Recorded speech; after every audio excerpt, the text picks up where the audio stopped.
ये है Okinawa base pro, जिसमें चाबी स्विच का प्रॉब्लम आ रहा है। ये देखो चाबी जो है इसका प्रॉब्लम कर रहा है, ठीक है।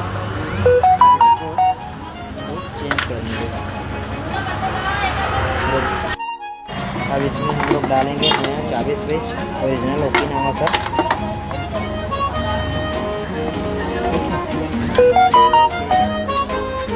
एक बार में गाड़ी चालू।